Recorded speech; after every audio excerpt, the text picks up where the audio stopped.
Hello everyone. Today we will discuss about chapter 2 Introduction of De Moivre's theorem. पहले हम समझेंगे कि polar coordinates होते क्या हैं। पोलर कोऑर्डिनेट होते क्या हैं और रेक्टेंगुलर कोऑर्डिनेट कौन से होते हैं। Okay, relation between rectangular and polar coordinate, हमका मतलब रिलेशन समझते हैं किसके बीच के, रेक्टेंगुलर का और पोलर कोऑर्डिनेट के बीच का। हम एक्स वाई टर्म्स को हम आर एंड थीटा में एक्सप्रेस कर सकते हैं और आर थीटा को हम एक्स वाई के टर्म्स में रिप्रेजेंट कर सकते हैं। ओके, सो हमारे पास रेक्टेंगुलर कोऑर्डिनेट के डायग्राम कैसी होती है। सबसे पहले X axis line, Y axis line. Okay, ये आगे हमारे पास 0 means X and Y line, ये एक्स एक्सिस ये वाई एक्सिस, ये हुआ ना। अगला कैसे करना है, ये तुम्हारा हो गया रेक्टेंगुलर कोऑर्डिनेट। अब पोलर कोऑर्डिनेट कैसे होगा, पोलर कोऑर्डिनेट हमारे पास कैसे होगा। पोलर कोऑर्डिनेट कैसे होता है, ये हमारे पास एंगल होता है। ओके, जो ये होता है ये तो हमारे पास पता ही है कि ये वाली जो लाइन होती है, ये वाली, एक मिनट फिर से बनाते इसे।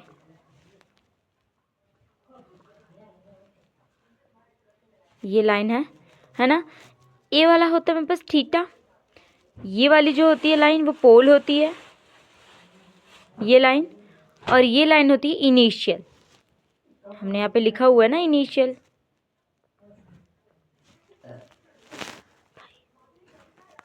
लाइन, और ये होती है वेक्टर एंगल, और ये हमारे पास रेडियस वेक्टर होता है।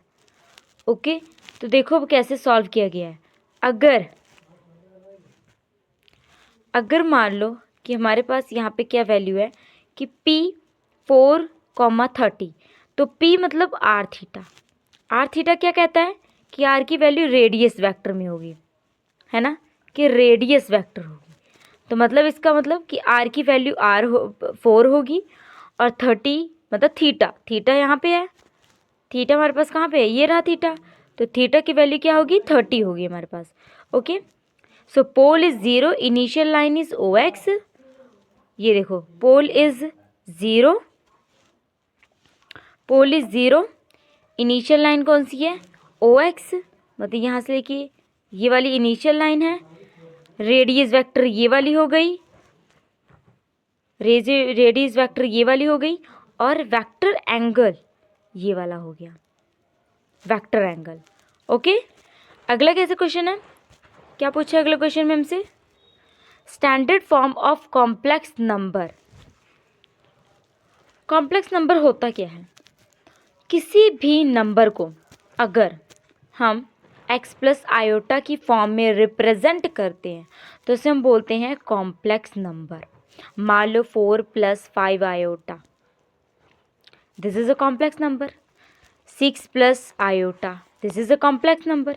ये सारे क्या होते हैं, कॉम्प्लेक्स नंबर, कि जिस भी नंबर को हम x प्लस आयोटा की फॉर्म में रिप्रेजेंट करें उसे हम x प्लस आयोटा ही कहते हैं। ओके, अब x प्लस आयोटा जो होता है इससे हम आगे कैसे सॉल्व करें, इस स्टैंडर्ड फॉर्म की इंट्रोडक्शन डी मोवियस थ्योरम में आगे कैसे हम सॉल्व करते हैं। सबसे पहले तो कोई भी वैल्यू हमें डी मोवियस थ्योरम में x प्लस आयोटा की फॉर्म में गिवन होगी, उसको हमने रिप्रेजेंट किस में लिखना है, आर कॉस थीटा की, मतलब जो x की वैल्यू होगी वो आर कॉस थीटा में होगी और जो साइन की वैल्यू होगी वो y में होगी। ठीक है, आयोटा आर साइन थीटा, ये हमारे पास होगी इसकी वैल्यू। अब इसको हम 10 में लिखेंगे कि हाँ भाई ऐसे, मतलब एक्स की वैल्यू ये होगी, वाई की वैल्यू ये हो गई, है ना। तो जब हमने आर की वैल्यू निकाली तो हमने क्या किया इसमें,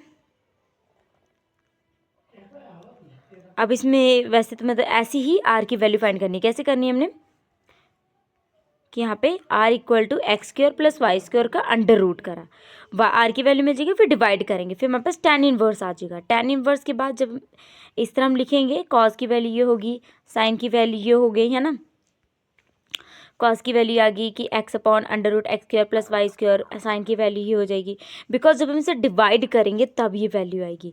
एक्स की वैल्यू तो एज इट इज रहेगी, आर की वैल्यू हमारे पास ये आएगी, तो हमने आर की वैल्यू यहाँ पे उठा के ली थी, यहाँ पे आर की वैल्यू।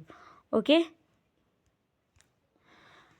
अब नोट करने वाली बात क्या है कि R modulus of a complex number, ठीक है, आर क्या होगा, modulus of complex number. R हम कैसे हमेशा फाइंड करेंगे, आर को फाइंड करने के लिए अंडर रूट एक्स का स्क्वायर प्लस वाई का स्क्वायर लगेगा, याद रखना, अंडर रूट एक्स का स्क्वायर प्लस वाई स्क्वायर, जो कि किस फॉर्म में, जेड गिवन होगा हमारे पास एक्स प्लस आयोटा वाई की फॉर्म में, इसका मॉडुलस ये हो जाएगा, ठीक है। उसके बाद क्या होगा, theta amplitude argument of complex number, theta equal to amplitude X plus iota, z equal to R cos theta plus iota sine theta, ये होगा R cos theta 2n pi plus theta plus iota sine theta 2n pi plus theta. Okay,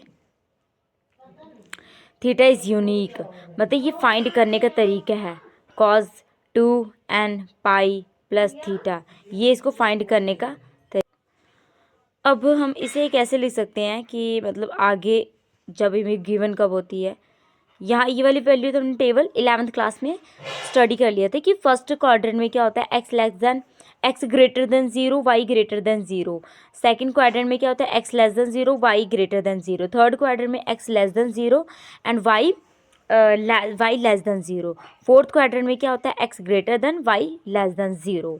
okay, यही होता है।